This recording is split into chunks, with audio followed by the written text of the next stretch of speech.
আল্লাহ পাক রব্বুল আলামিন বলেন ওয়ালিমান খাফা মাকামা রাব্বিহি জান্নাতান। আল্লাহ বলেন যাদের দিলের মধ্যে আমি আল্লাহর ভয় আছে তাদেরকে দুইটা জান্নাতের মালিক আমি আল্লাহ বানায়া দিব। এই আয়াত যদিও হযরতে আবু বকর সিদ্দিক রাদিয়াল্লাহু তাআলা আনহুর ব্যাপারে নাজিল হয়েছে, কিন্তু এই আয়াতের হুকুম এখনো আছে। এই আয়াতের হুকুম এখনো আছে। যদিও সাহাবায়ে কেরামের মধ্যে হযরতে আবু বকরের উপরে আয়াত নাজিল হয়েছে, কিন্তু আবু বকর দেখেন কেমন আবু বকর, কেমন মানুষ। আল্লাহর নবীর সাহাবী আবু বকর কেমন মানুষ, যে আবু বকরের ব্যাপারে আল্লাহর রাসূল সাল্লাল্লাহু আলাইহি ওয়াসাল্লাম ঘোষণা জানায়া দেয়। আল্লাহ পাক রব্বুল আলামিন জিবরাইলকে পাঠায়া দিছে, এ জিবরাইল যাও আমার বন্ধু মুহাম্মদুর রাসূলুল্লাহকে জানায়া দাও আবু বকরের উপর আমি আল্লাহ এতটাই খুশি হয়ে গেছি যে আবু বকরকে দুনিয়াতে থাকতেই জান্নাতের সার্টিফিকেট আমি আল্লাহ দিয়ে দিলাম। এই আপনাদের এইদিকে কাউরে আল্লাহ জান্নাতের সংবাদ দিছে, সার্টিফিকেট দিছে? না দেওয়ার পরেও আপনার অবস্থা আমগর অবস্থা এই। আর যদি জান্নাতের সুসংবাদ দুনিয়াতে পাইতাম কি এর নামাজ রোজা? কথা বলেন ঠিক না বেঠিক? ভাইরা আমার, বন্ধুরা আমার, গভীর মনোযোগ দিয়ে শুনবেন রে বাবা। আল্লাহ পাক রব্বুল আলামিন জানায়া দিলেন ওয়ালিমান খাফা মাকামা রাব্বিহি জান্নাতান। যেই বান্দার দিলের মধ্যে আমি আল্লাহ পাক রব্বুল আলামিনের ভয় থাকবে তাদেরকে দুইটা জান্নাতের মালিক বানায়া দেব। আল্লাহর নবীর সাহাবী আবু বকর কেমন সাহাবী, জলিলুল কদর একজন সাহাবী। বলে আবু বকর কেমন একজন সাহাবী? বলে আবু বকর এমন সাহাবী যে আবু বকরের ব্যাপারে আল্লাহ পাক রব্বুল আলামিন আয়াত নাজিল করে জানায়া দিলেন। আল্লাহর পয়গম্বর জানায়া দেয়, রে আমার আবু বকর আপনার কোনো ভয় নাই, আপনার কোনো টেনশন নাই, আপনার নেক আমল আমার আল্লাহর কাছে বড় পছন্দ হয়ে গেছে, আপনার নেক আমল আমার আল্লাহ বড় পছন্দ করে নিছে। এই নেক আমল পছন্দ হওয়ার কারণে আল্লাহ আপনার এই দুনিয়াতে জান্নাতের সুসংবাদ দিয়া দিছে। বলি সুবহানাল্লাহ। শুধু তাই নয়, শুধু তাই নয়, বলে আবু বকর কেমন সাহাবী, কেমন সাহাবী। আদম আলা নবিয়্যিনা আলাইহিস সালাতু ওয়াস সালাম থেকে নিয়া আমাদের পর্যন্ত, অর্থাৎ কিয়ামত পর্যন্ত যত উম্মত আসবে, নবী বাদে যত উম্মত দুনিয়াতে আসবে, আদম নবীর উম্মত থেকে নিয়া কিয়ামত পর্যন্ত যত উম্মত আসবে, এই উম্মতের মধ্যে হযরত আবু বকর সর্বপ্রথম জান্নাতের মেহমান হয়ে জান্নাতে প্রবেশ করবে। বলি সুবহানাল্লাহ। হে মুসলমান ঈমানদার, বুঝে থাকলে বলুন তো আবু বকরের দাম আছে নাকি নাই? হে মুসলমান ঈমানদার, আবু বকরের ব্যাপারে আল্লাহ আয়াত নাযিল করে জানায়া দেয় ওয়ালিমান খাফা মাকামা রাব্বিহি জান্নাতান। আবু বকরের দিলের মধ্যে আমি আল্লাহর ভয় থাকার কারণে আবু বকরের দুইটা জান্নাতের মালিক বানায়া দিলাম। হে মুসলমান, হে বৃদ্ধ বাবা, হে যুবক ভাই, বুঝে থাকলে বলুন তো যেই ব্যক্তিটা জান্নাতের টিকিট পায়া গেছে তার মধ্যে কি আর কোনো টেনশন থাকার কথা? কথা বলেন, টেনশন থাকার কথা? যেই ব্যক্তি এমপির নমিনেশন পাওয়ার পরে অটোমেটিক ভোটে পাশ করে গেছে তার কোনো টেনশন থাকার কথা? কথা বলেন, টেনশন থাকার কথা? আবু বকরের কোনো টেনশন থাকার কথা না, কিন্তু আবু বকর নামাজের মধ্যে দাঁড়ায়া দাঁড়ায়া কান্না করি। হে মুসলমান, হে ঈমানদার, হে বৃদ্ধ বাবা, হে যুবক ভাই, অন্তরের কানটা লাগায়া শোনো। আবু বকর জান্নাতি মানুষ হওয়ার পরেও নামাজের মধ্যে দাঁড়ায়া দাঁড়ায়া কান্না করে। আবু বকর নামাজের মধ্যে দাঁড়ায়া দাঁড়ায়া কানতে কানতে দাড়ি মুবারক ভিজে যায়, পানিগুলো জমিনের মধ্যে টপ টপ করে পড়ে যায়। সাহাবায়ে কেরাম জিজ্ঞাসা করে, ও আবু বকর, আপনি কেন নামাজের মধ্যে দাঁড়ায়া দাঁড়ায়া কান্না করেন? কেন আপনি নামাজের মধ্যে দাঁড়ায়া দাঁড়ায়া কান্না করেন? আবু বকর ডেকে ডেকে বলে, ও নবীর সাহাবী গো, আমার একটা কাপড়ের দোকান আছে, কাপড়ের দোকান। ওই কাপড়ের দোকান থেকে সকালবেলা একজন মহিলা একটা কাপড় কিনে নিয়ে বাড়িতে চলে গেছে। বিকালবেলা আইসা ওই মহিলাটা আমার দোকানের কাপড়টা আবার আমারে ফেরত দিয়া দিছে। আপনাদের এই ঘাটাইলে কেউ যদি সকালবেলা একটা কাপড় কিনে নিয়ে আসেন, বিকালবেলা যদি আবার ওই দোকানে নিয়ে ফেরত দেন, বলেন তো জুতার বাড়ি একটাও মাটিতে পড়বে? কথা বলেন, মিথ্যা কথা বললাম মনে হয়? আপনাদের কথায় মনে হইতেছে মিথ্যা কথা। আপনাদের ঘাটাইল খুব সাধু হইতে পারে, কিন্তু অন্য জায়গা আছে এইরকম। আমাদের ধনবাড়িতে, আমাদের ঢাকাতে, আমাদের মধুপুরে, যেহেতু আমি মধুপুরের সন্তান, তো মধুপুর সম্পর্কে আমার একটা আইডিয়া আছে। আমি একবার এক কাপড় নিয়ে গেছিলাম। ওই কাপড় সকালবেলাকে, কাপড় না খুকু, ইস্ত্রি, ওই যে কাপড় ইস্ত্রি করে না, আয়রন, এই আয়রন সকালবেলা কিনে নিয়ে গেছি। দুপুরবেলা গিয়ে ইস্ত্রি করবো, ইস্ত্রি হয় না। আজ থেকে 2 বছর আগের কথা। বিকালবেলা নিয়ে গেছি, আর ফেরত দেয় না। তার মানে মধুপুরে যদি এই ঘটনা হয়, ঘাটালেও তো এরকম ঘটনা হওয়ার কথা। কথা বলেন ঠিক না বেঠিক? আবু বকর নামাজের মধ্যে দাঁড়ায়া কান্না করে। আবু বকরের কান্নায় আকাশ বাতাস বাড়ি হয়ে যায়। আবু বকরের কান্নায় দাড়ি মুবারক পর্যন্ত ভিজে যায়, পানিগুলো জমিনের মধ্যে টপ টপ করে পড়ে যায়। রে বাবা, সাহাবায়ে কেরাম যখন জিজ্ঞাসা করলেন, আবু বকর ডেকে ডেকে বলে আমার দোকান থেকে একজন মহিলা সকালবেলা একটা কাপড় কিনে নিয়ে আসছে, বিকালবেলা এসে আবার আমাকে ওই কাপড়টা ফেরত দিয়া দিছে। আমি আবু বকর মহিলাকে ডেকে ডেকে বললাম, ও আম্মা জান, সকালবেলা কাপড় নিয়ে গেলেন, বিকালবেলা আবার কেন ফেরত দিলেন? মহিলাটা আমাকে ডেকে ডেকে বলে, আবু বকর, তোমার দোকানের কাপড় আমার পছন্দ হয় নাই, ফেরত নাও, ফেরত নাও, আমার টাকাটা আমারে রিটার্ন ব্যাক দিয়া দাও। আমি আবু বকর বাধ্য হয়ে তার টাকাটা তারে ফেরত দিয়া দিলাম, আমার কাপড়টা আমি ফেরত নিয়ে নিলাম। আবু বকর এই কথা বলার পর সাহাবায়ে কেরাম জিজ্ঞাসা করলেন, আবু বকর এটা বড় ভালো কাজ করছেন, তো এই কথা বইলে আপনি আমাদেরকে কি বুঝাইতে চান? আপনি কেন নামাজের মধ্যে কান্না করেন? আবু বকর বড় চৌকান্ন একজন মানুষ ছিলেন রে বাবা, খুব বুদ্ধিমানের একজন মানুষ ছিলেন আবু বকর। আবু বকর বলে, ভাই আমি এই জন্য কান্না করি না, তোমরা তো আমারে জান্নাতি বইলা বইলা ডাকো, আমারে তো আল্লাহ জান্নাত দান করে দিছে। এ আমার ভাই, ভালো করে শুনে নাও, আমার দোকান থেকে দুনিয়াতে যদি একজন মহিলা সকালবেলা কাপড় কিনা বিকালবেলা যদি পছন্দ না হওয়ার কারণে ফেরত দিয়া দেয়, আমি আবু বকর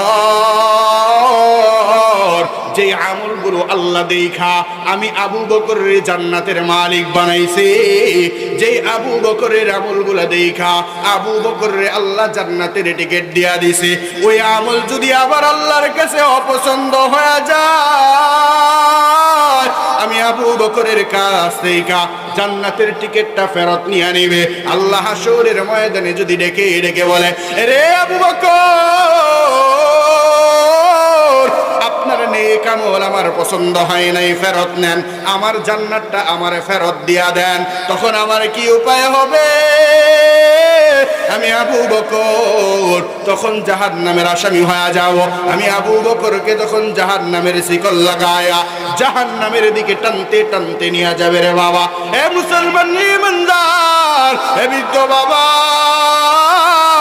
এ যুবক ভাই, গভীর মনোযোগ দিয়া শোনো রে বাবা। কেমন জাহান্নাম, যেই জাহান্নামের ভয় আবু বকর কান্না করে, যেই জাহান্নামের ভয়ে হযরত ওমর ফারুক কান্না করে, যেই জাহান্নামের ভয়ে উসমান কান্না করে, যেই জাহান্নামের ভয়ে আলী কান্না করে, যেই জাহান্নামের ভয়ে সাহাবায়ে কেরাম কান্না করে, যেই জাহান্নাম থেকে দুনিয়ার সব মানুষ পানাহ চায়, কেমন জাহান্নাম হবে রে বাবা। আল্লাহর নবী হাদিসের মধ্যে জানায়া দেয়, বলে দুনিয়ার মানুষ রে ভালো করে শুনে নাও, দুনিয়ার আগুনের মতো জাহান্নামের আগুনটা হবে না রে বাবা। বলে জাহান্নামের আগুনটা কেমন হবে? বলে দুনিয়ার আগুন হলো হলুদ কালারের আগুন। আমরা দুনিয়াতে যেই আগুনটা দেখি, এই আগুনের কালার হলো হলুদ কালার। কথা বলেন ঠিক না বে ঠিক? আল্লাহর নবী ডেকে ডেকে বলে, রে উম্মতেরা রে, জাহান্নামের আগুন কিন্তু হলুদ কালার না। আবু বকর কেন ওই জাহান্নামের ভয়ে কান্না করে? কেন ওই জাহান্নামের ভয় আবু বকরের দিলের মধ্যে আসলো রে বাবা? যে জাহান্নামের আগুনটা দুনিয়ার আগুনের মতো না রে বাবা। দুনিয়ার আগুন হলুদ কালারের আগুন। আল্লাহ পাক রব্বুল আলামিন ডেকে ডেকে জানা দেয়, রে ফেরেশতারা রে, জাহান্নামের আগুনের কালারটা কি বলবানি? ফেরেশতারা জবাব দেয়, আল্লাহ জাহান্নামের আগুনের কালার হলো হলুদ বর্ণ। আল্লাহ বলে, হয় না, 1000 বছর পর্যন্ত জাহান্নামের আগুনটাকে জ্বালাও, 1000 বছর পর্যন্ত জাহান্নামের আগুনটাকে পোড়াও। আল্লাহ পাকের আদেশ পাইয়া ফেরেশতারা জাহান্নামের আগুনটাকে 1000 বছর পর্যন্ত জ্বালায়, 1000 বছর পর্যন্ত পোড়ায়। পুরাইতে পুরাইতে এবার যখন আল্লাহর সামনে হাজির করা হয়, আল্লাহ পাক রব্বুল আলামিন ডেকে ডেকে জানা দেয়, রে ফেরেশতারা রে, জাহান্নামের আগুনের কালারটা এবার কেমন একটু বলবানি? ফেরেশতারা এবার জবাব দেয়, আল্লাহ জাহান্নামের আগুনের কালার হইল লাল বর্ণ। সুবহানাল্লাহ বলেন। আগে ছিল হলুদ বর্ণ, 1000 বছর পর্যন্ত পুরাইতে পুরাইতে জ্বালাইতে জ্বালাইতে এখন হয়ে গেছে লাল বর্ণ। আল্লাহ পাক রব্বুল আলামিন ডেকে ডেকে জানিয়ে দেয়, হে ফেরেশতারা রে,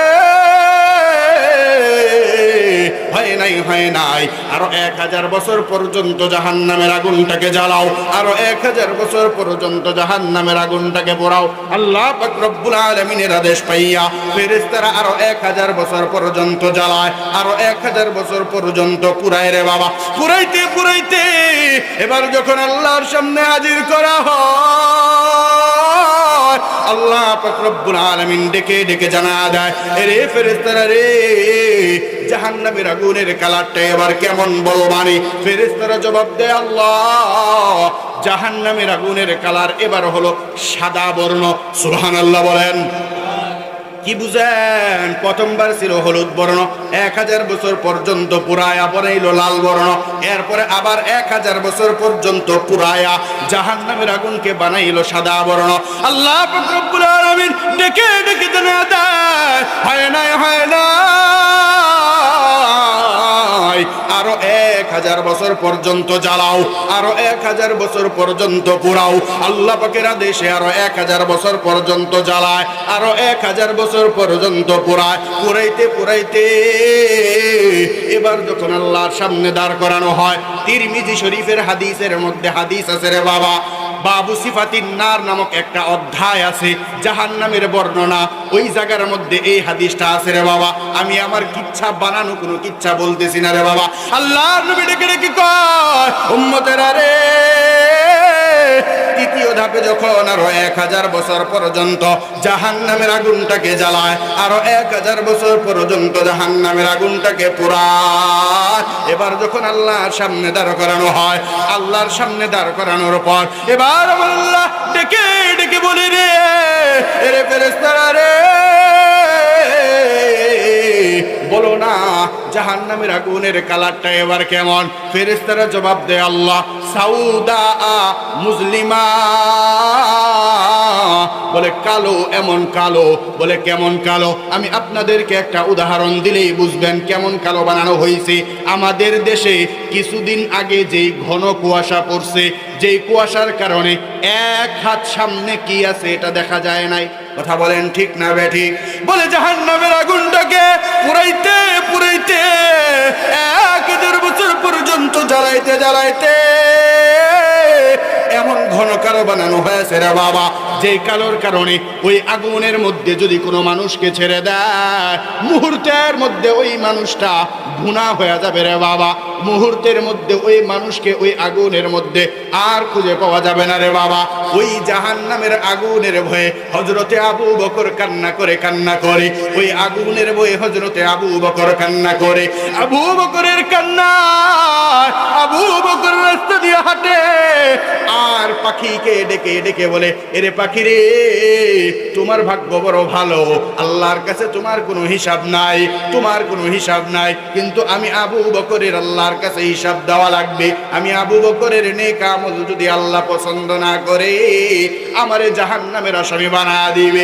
আবার গাছকে ডেকে ডেকে বলে, গাছ তোমার ভাগ্য বড় ভালো, আল্লাহর সামনে তোমার কোনো হিসাব নাই। আমি আবু বকরের হিসাব, আমার কোনো নেক আমল যদি আল্লাহর কাছে পছন্দনীয় না হয় আমি আবু বকরকে জাহান্নামে নিক্ষেপ করা হবে।